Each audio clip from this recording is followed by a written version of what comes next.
introduce our topic, today we're going to talk about scaling and growth.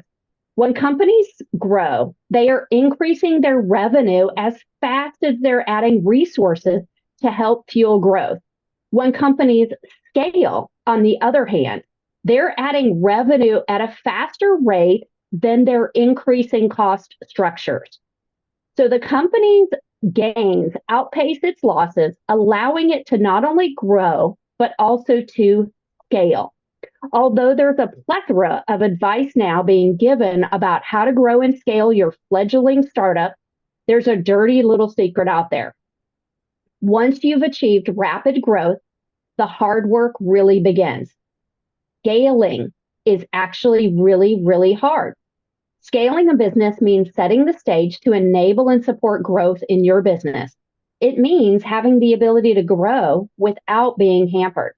It requires planning, some funding, the right systems, staff, processes, technology, and partners.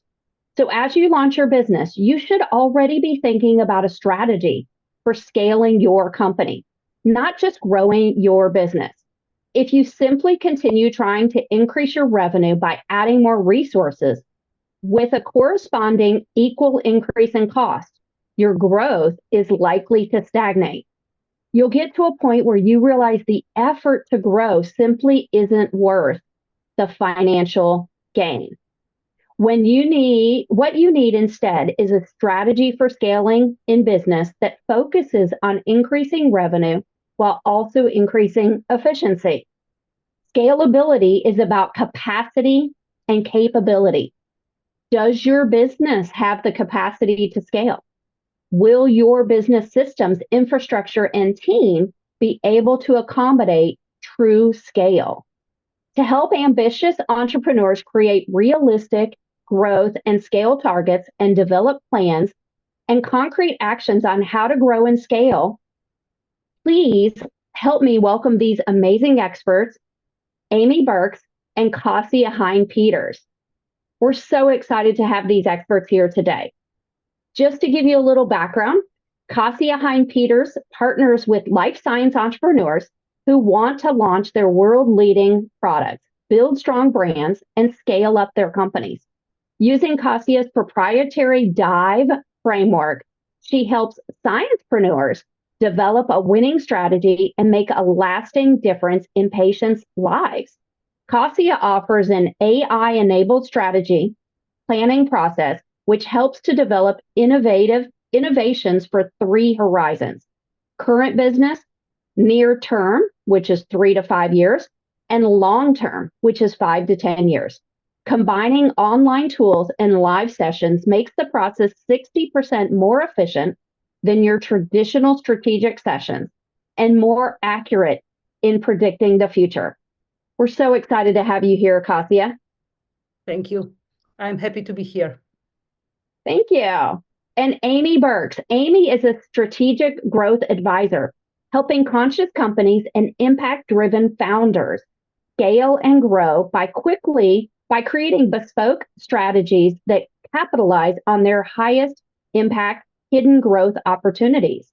Amy works directly with founders and their teams to design custom growth plans that are efficient, effective, and aligned with the values of the brand. Welcome, Amy Birks. Thank you, Colleen. We're so excited to have both of you here, Amy and Kasia. Tell us a little bit about your journey and what has led you to have such passion around entrepreneurialism. We'll start with you, Amy.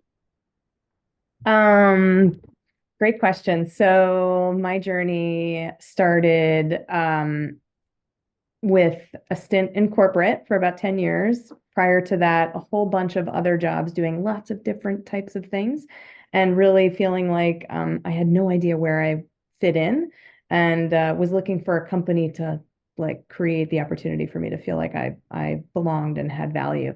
And so I had spent 10 years with Wells Fargo doing project management and strategy, and finally had that sense of, yes, I'm valued, I'm being promoted, I have a career, I'm important. And then suddenly realized that that wasn't actually the thing that I wanted. And realized that freedom was actually what I really wanted.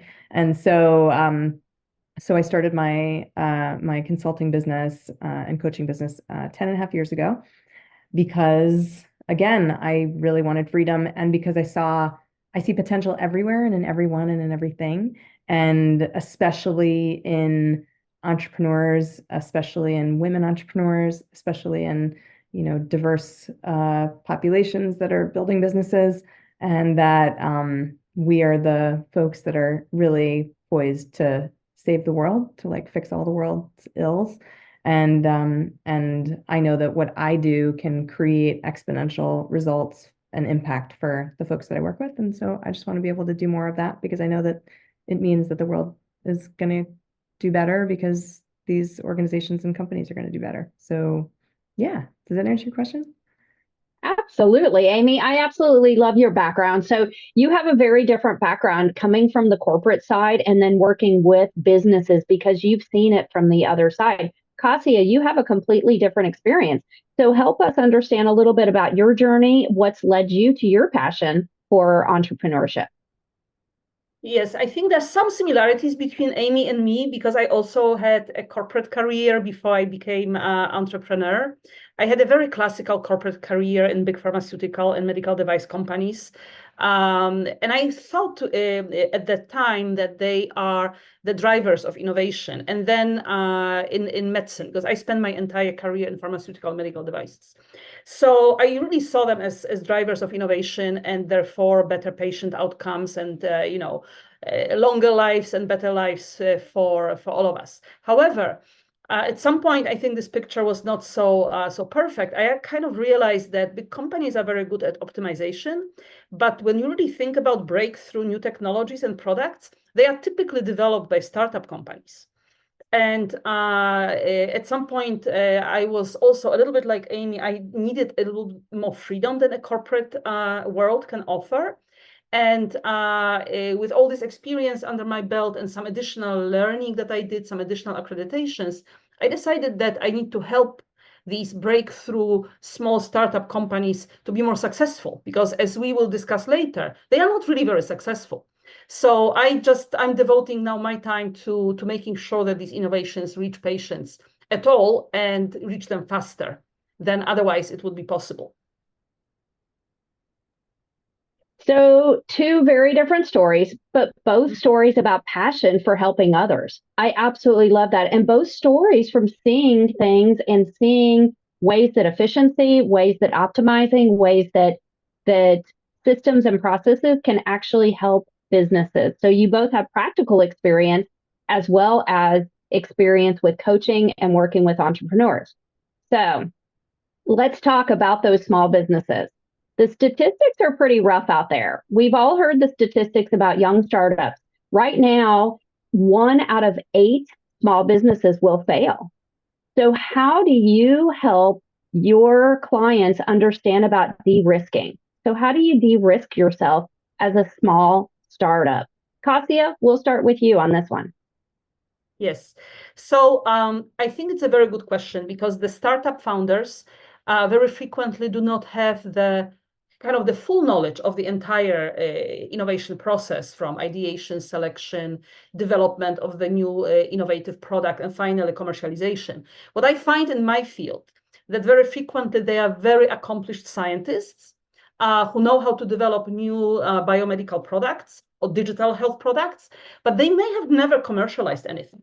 And I think that this leads to very intense focus on the product itself without really understanding the full ecosystem and how different players help or not in further commercialization. So that's why I developed this proprietary framework that you mentioned, because I teach founders how to dive.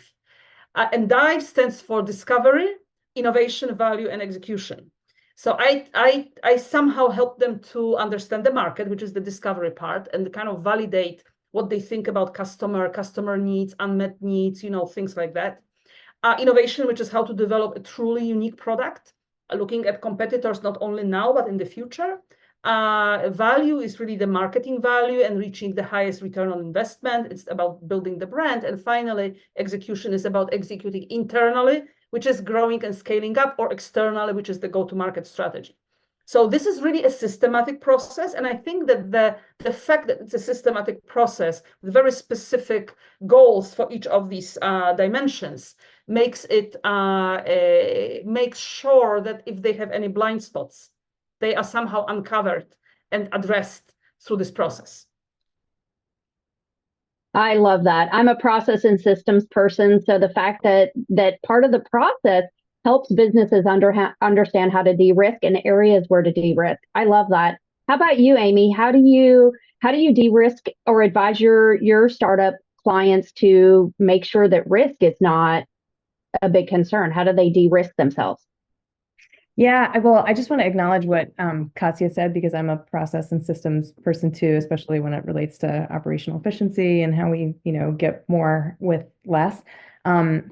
And I will answer this question by saying that I don't think I think it's so yes to process and systems, yes, and that's like the very kind of left brain logical way to look at it. And I think we also have to be willing to look at it from the right brain perspective and know that we also have a human emotional relationship with risk, and that is the foundation underneath all of this that we really have to be willing to look at.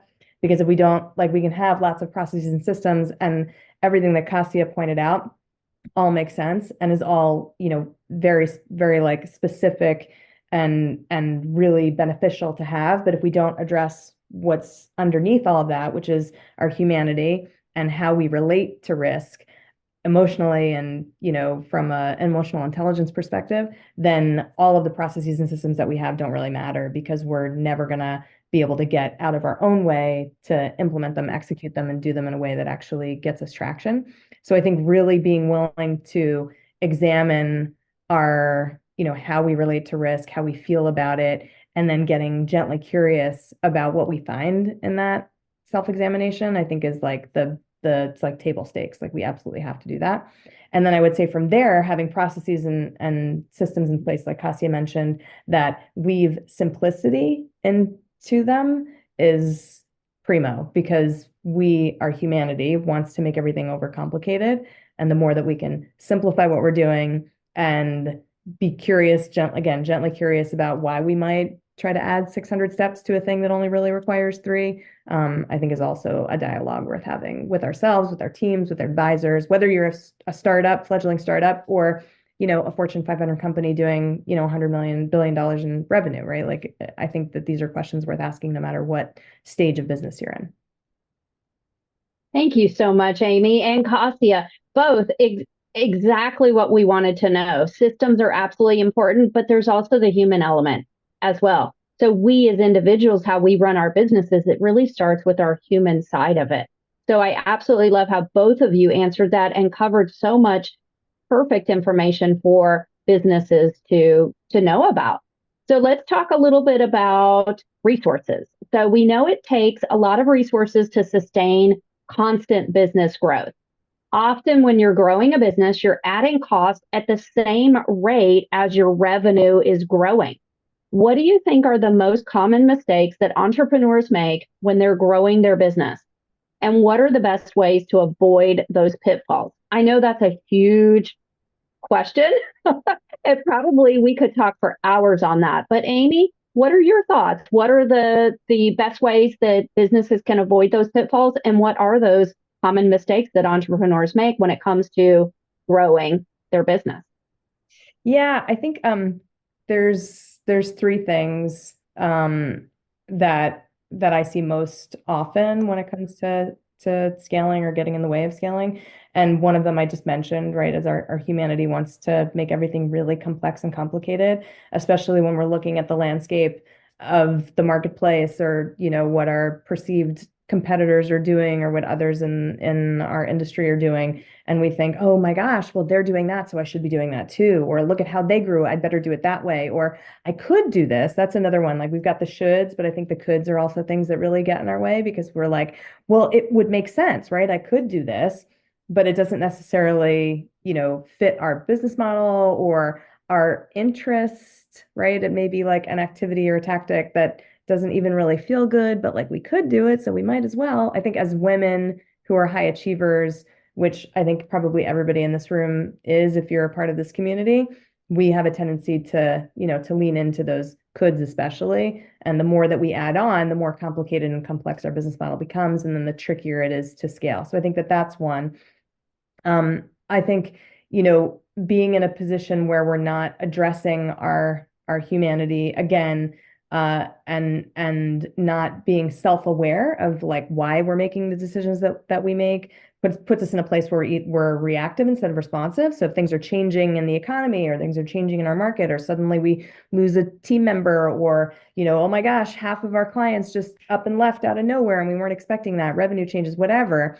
I think being in a place where we're managing ourselves, I think is really important, because that allows us to slow down long enough to look and assess and then respond appropriately, rather than like reacting because our hair is suddenly on fire and we got to figure out how to put it out.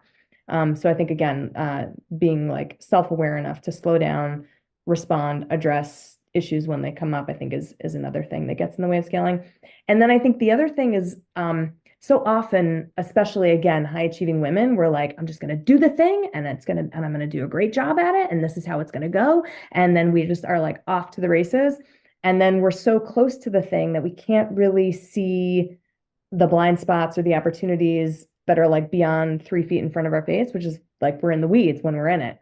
And so I think getting an outside perspective to help, point out what other opportunities exist, where you might find leverage, where you might simplify, where it could be easier, where systems and processes need to be put in place, where you could, do a dive like Kasia talks about, right? Those types of things. I think having an outside perspective that has, can see it differently than you do is very easily overlooked and is so unbelievably valuable, because it can exponentially change the game for how you're able to do things, because there may be just like one little tweak or adjustment that could be made that can mean the difference between 7 and 8 figures. Like, you just never know.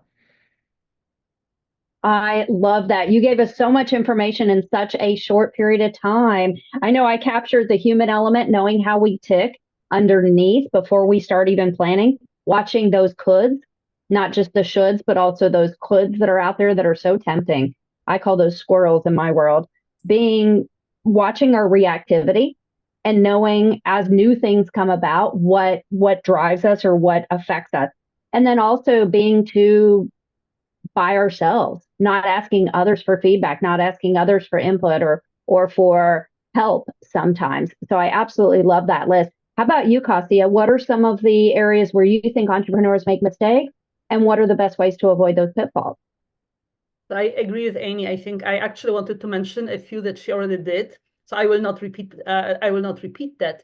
So I will add just a few more, which it's possible that I see them more in my industry. I don't know how applicable they are to other sectors, but I sometimes see that companies do what everybody else is doing.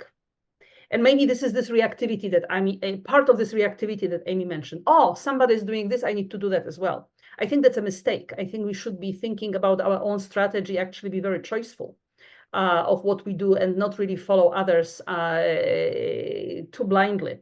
Although we should learn from their best examples and successes or mistakes. We should all take this into consideration. But really have our own strategy, because we are unique. Every company is unique, and we should be. I think the second very interesting mistake that I see in my industry, because in our industry, the product development is very long. We sometimes take 10 years to develop a new drug. For medical devices, a little less, sometimes takes still 3 to 5 years. So the dissociation between product development and commercialization strategy. I think that's sometimes people want to focus so much on the task at hand that they keep pushing the commercialization strategy for later. But at the end of the day, the product profile that we develop and the product market fit is related to commercialization strategy. And I think it cannot be left for later. I'm actually thinking that the best way is to really think about commercialization very early on in developing in the product development discussions. So I think these are probably two that I'd like to add to what Amy already said. I love that, Kasia. I'm already taking so many notes. Oh my goodness. I love that you really centered that around intentionality. It's all about knowing what you're doing, being strong in your vision about your business so that you're not distracted by everybody else, but that there's that intentionality is there. And that's a perfect lead into our next question because I want to talk now about scaling. So we just talked about growing. And growing in our introduction, as you heard, is the simpler part of the equation. Scaling is when it really, really becomes difficult for businesses. So let's talk about linear growth. So when we think about growing, when a business is growing, it's growing in linear terms. As the company adds new resources, whether that's capital, people, or technology, then the revenue increases as a direct result of that new increase in resources. However, when it comes to scaling is when your revenue is increasing without a substantial increase in resources.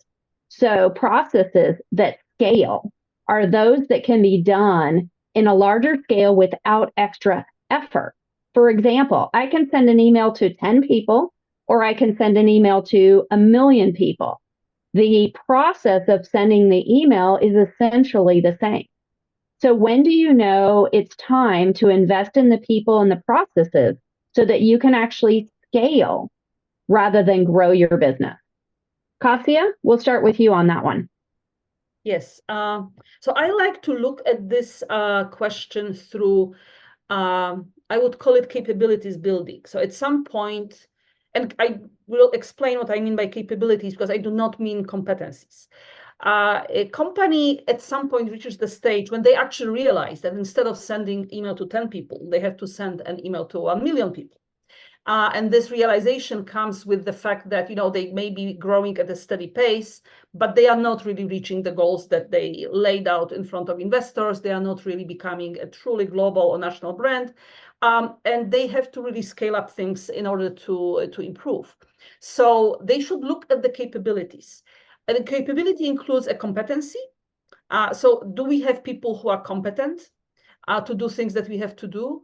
The second thing is systems and tools. Do we have the right systems and tools? Are we sending, just to continue using your example, which I like, are we using, are we doing these emails manually? Or do we have an automated system to use to send these emails to millions of people? The third one is the process, right? Are our processes working to help us being lean and agile or working against us? And what is actually the process? Do we actually have a process? And the third one is governance. Who actually makes decisions? And I think that between, if we have all these things in place, that's what helps us to scale up.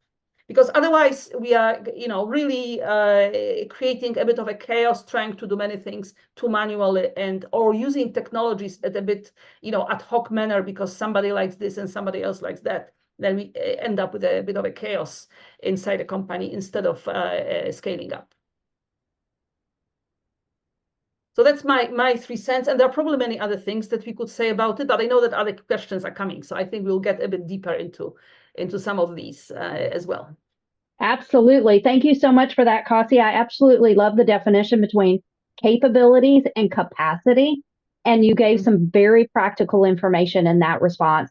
How about you, Amy? What do you think about investing in people and processes so that you can actually scale rather than grow your business? Yeah, I love everything that Kasia said, and I agree. I think, looking at systems, resources, roles, all of that is really relevant. I think that there's a couple different things that I have to say about it. I think that depending on, what your business model looks like now, if you're a founder and you're looking to scale, I think looking at your or your existing team's activities currently, like what you're focused on now and how you're spending your time, and determining whether the activities that you're spending time on are at your pay grade or not, or at their pay grade or not, I think is actually a really good assessment to do because it creates the opportunity. I talk about like $10 an hour or $1,000 an hour activities. Not that anybody gets paid $10 an hour anymore unless you're, living in a foreign country.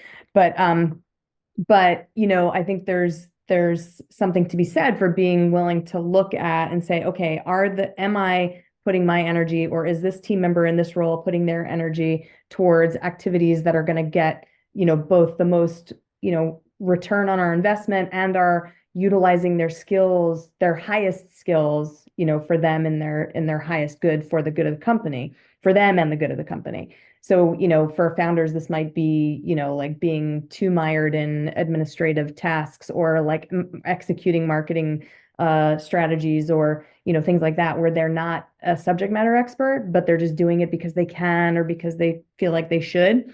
And oftentimes, I know it's tricky to be willing to delegate or perhaps automate, but I think those are the types of assessments to do, is like, is this, is it me? Am I or are, folks on my team doing activities that are below their pay grade? If so, how can we either automate, outsource, or delegate what they're doing, bring on new team members? Like, that's, I think, a great time to be looking at that. But I think also, another good assessment is where you can find leverage.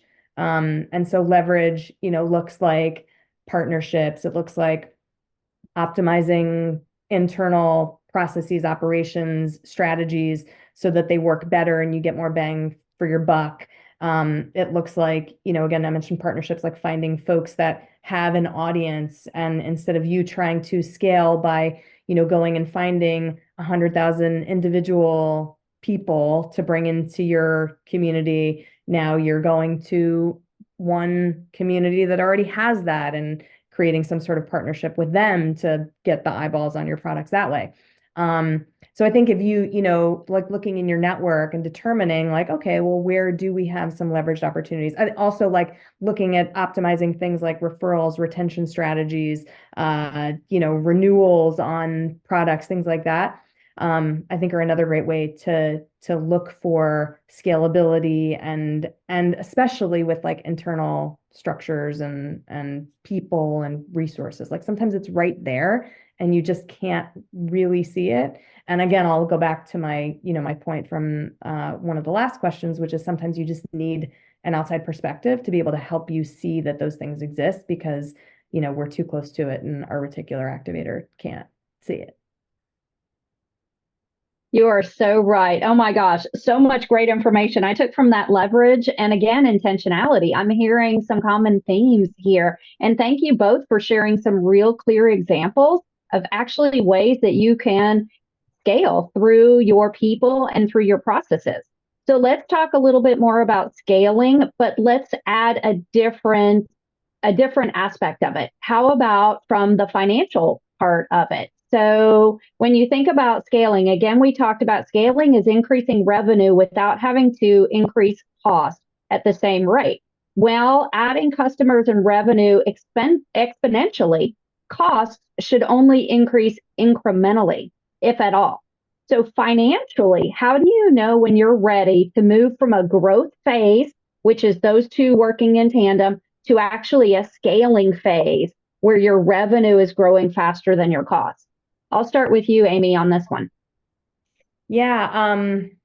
So I'll echo something that Kasia said before, which is one of, was brilliant, and one of my favorite things to remind my clients and my community of, which is that I don't think there's a one size fits all answer for anything, right? Like we should be looking for our own path. But I think that some of the, the key indicators that we can look at are, if you have a revenue model that's proven to work, like that it's working, and you've got a path for folks to come into a marketing channel, and then they come in and your conversions are working, and that the revenue is coming. Like if that system is effective, then if there's a way to turn the dial up on the top end of that to just increase the number of of people that are coming into your pipeline without it having to cost a lot, then great, you're in a good position to do that. But I think it's it's important to know that the thing is working first before you can determine if it's right.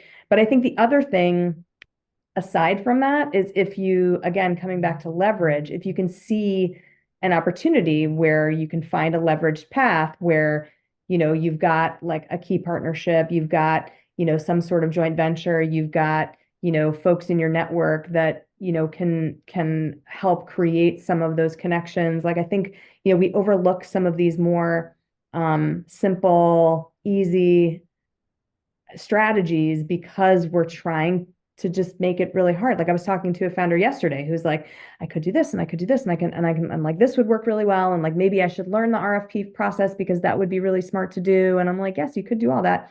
But you also just mentioned 2 seconds ago that you've got this like process that already works really well and it feels great and it's easy. You like creating content and people come and then they're doing the thing with you. So like, why would you deviate? Why would you go learn a really complex hard thing other than because you're a high achieving woman and you feel like you have to do that to make it like worthwhile. So yeah, so I think finding leverage and then knowing that you already have a system in place that works and like you can look at it and say, okay, cool, we're just going to turn the dial up on this a little bit and then right and then we're going to get where we need to go that way. Those are the things that I would look for in your business model.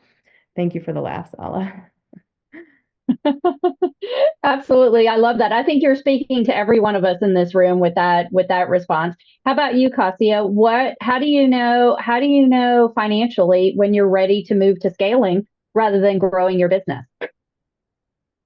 I think that I will agree with everything that Amy said. And would just maybe look at this from also a market perspective.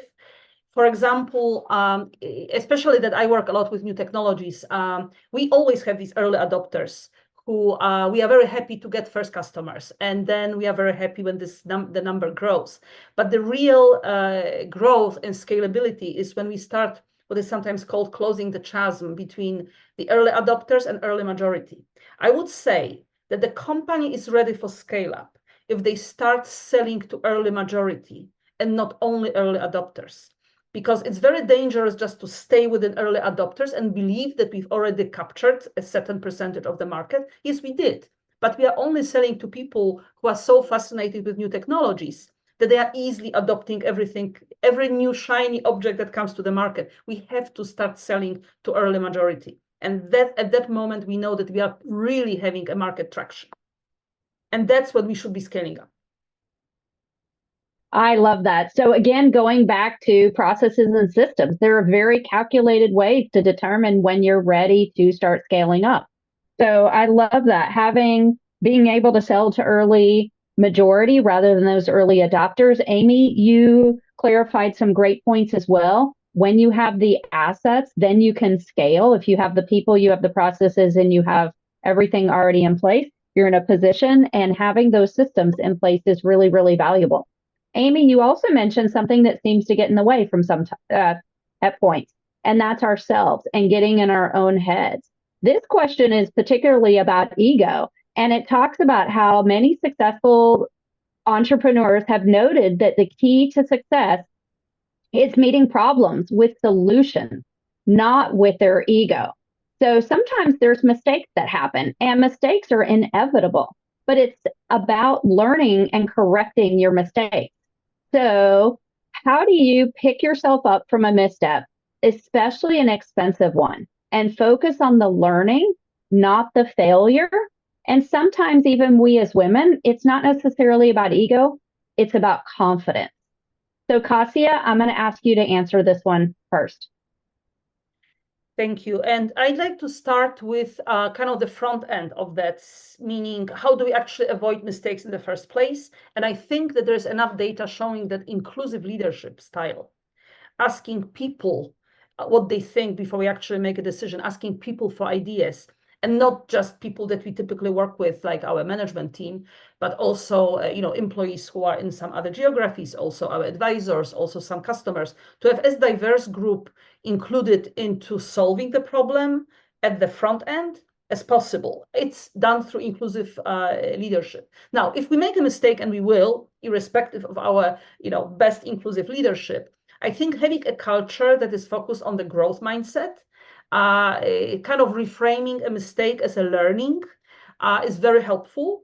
And I think if a mistake is reframed as a learning, then it actually encourages sort of unpacking what happened, why it happened, how it can happen better in the next round. And I think that's what I would say are probably the most important things that I would point to: inclusive leadership and growth mindset. Absolutely, Kasia. What great solutions for avoiding those problems, and what great responses. Amy, how about you? What are your thoughts on not letting that ego get in the way or not just running away from that mistake, but actually focusing on the learning, not the mistake. Oh man, I don't know if I could top what Kasia shared. I'll try to just add to, because I'm so glad, Kasia, that you mentioned inclusive leadership, because I think, reminding ourselves that diversity is so critically important for so many reasons, and not the least of which is that it creates the opportunity for us to see different perspectives that we wouldn't otherwise. And so I think, having a question that I often try to remind myself to ask, and will remind clients to ask too, is who's missing from the table, whose voice is missing from the table that we should be including here. So I love that. Yeah, and I think, this is like the rub, right? Is that we are humans having an entrepreneurial experience, or entrepreneurs having a human experience. And so it's always, our humanity is always going to be the thing that gets in the way the most. And it's because we are afraid. And that's just, right? Like, whether we want to admit it or not, the thing at the end of the day is always going to be our fear. And so what we're afraid of doesn't really matter, but there's always going to be that element. And so I think embracing our humanity and knowing that it's not, like, for me, this has been and continues to be an ongoing journey of, allowing myself to be human, and to be okay with that, to like accept the fact that I'm gonna F things up, and I'm gonna, step in that pothole again, and again, being like the high achieving, powerful woman that I am, I want to be like, don't do that again. What's wrong with you? Right. And so, like, I think having kindness to ourselves, I think is often, something that we forget to do, aren't trained to do, aren't taught to do, that isn't modeled well for us.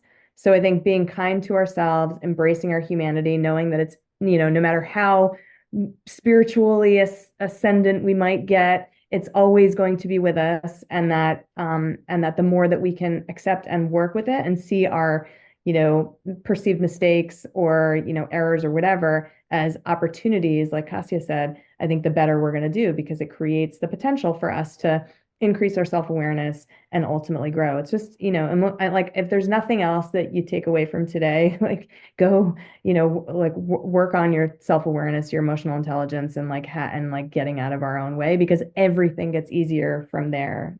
It's just like the foundation for all of it. So true. Oh my gosh, such great advice. I absolutely love both of the points that you both shared with that. Such great practical advice. So we're going to shift it a little bit. Would love to stay on that topic, but we're going to shift it a little bit to a little bit of a dreaming kind of scenario. So let's think about big growth and big scale. And when I think about big growth and big scale, I think about national and global brands. So there are probably women here in the room today that want to grow their business to something that's national or something that's global.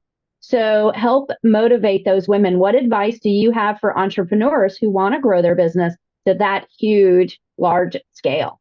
Amy, we'll start with you on this one. Yeah, these are such great questions, Colleen. I love them. I had thought about this question, and then you started to ask it, and so I have a little bit of a different answer, and I'll reference to what I was originally thinking too. But I think, there's like having an international brand, and then there's having a huge brand, right? Like with lots of notoriety. And so, like, I have an international brand because I work with clients all over the world, but I'm, a micro business, right? So, like, I think there's like different ways that we might define that, and how we like represent ourselves, and like what it means to us. So I think from the how perspective, I think even before we get to that is like the why that's important. Again, I think this comes back to some of this emotional intelligence stuff. Like, what is it about, having an internationally recognized large global brand? Like, what is it about that feels important or shiny or necessary, right? And is it, is it because you want to make that kind of an impact, and okay, cool, and like continue to explore why that is? Or is it because you want, a $1 billion business, you want to, be a woman owned unicorn brand, like, okay, cool, and why is that important, right? So I think examining the whys is is also worth doing. But from a how perspective, to me, it's always going to come down to relationships and leverage. It's just like relationships are always going to be the fastest, easiest, simplest path to scaling. And that, if you're good at building, maintaining, nurturing, and not being a taker, like being more a giver, but not from a martyrdom place, but from a place of genuinely like I am unattached to outcomes. I am here because I'm willing to serve and give to these relationships, and I have inherent trust and faith that doing so is going to open up potential for me in the universe, and that's not why I'm doing it. I just know that that's what will happen.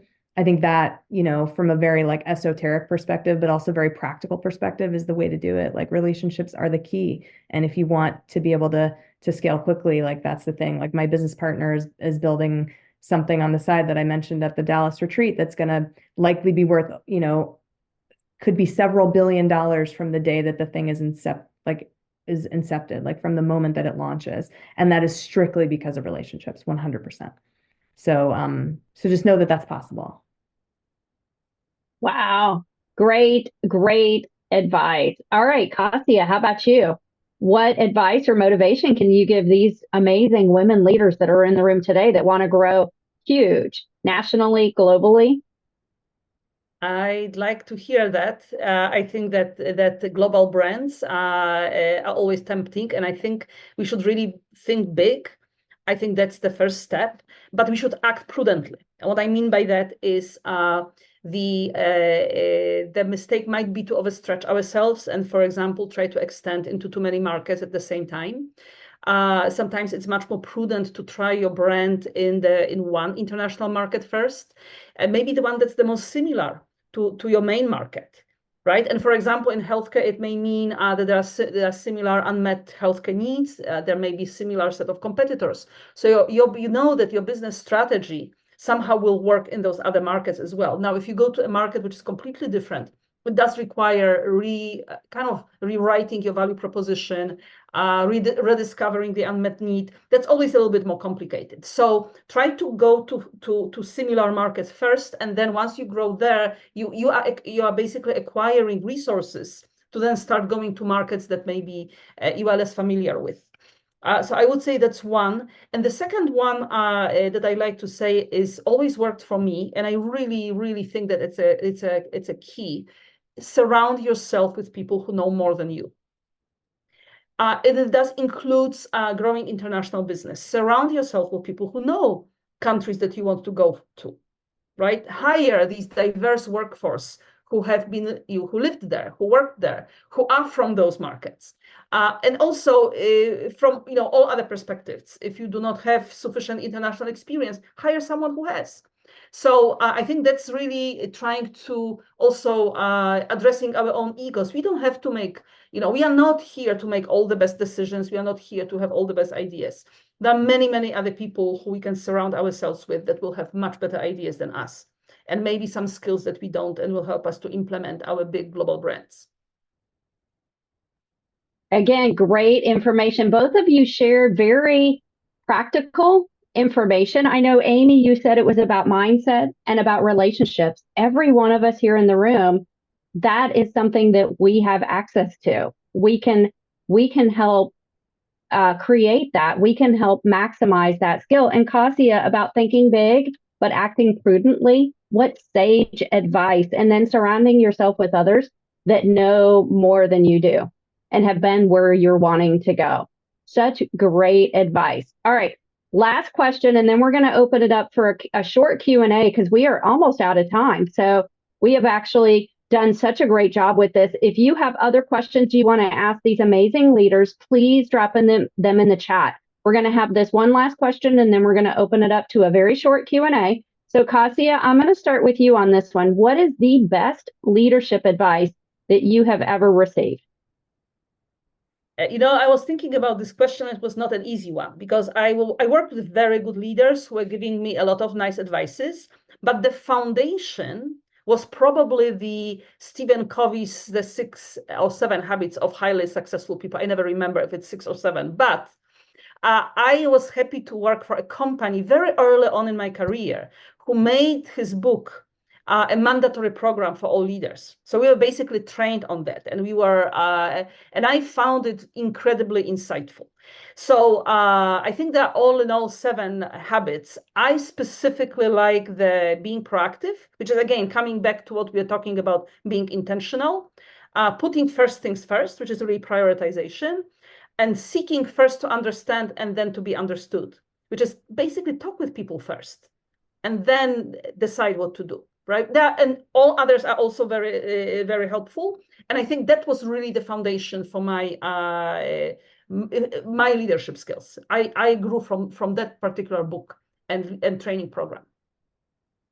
Wow. One of my absolute favorites, 7 Habits of Highly Effective People by Stephen Covey. Kasia is so right. It is chock full of great, great advice.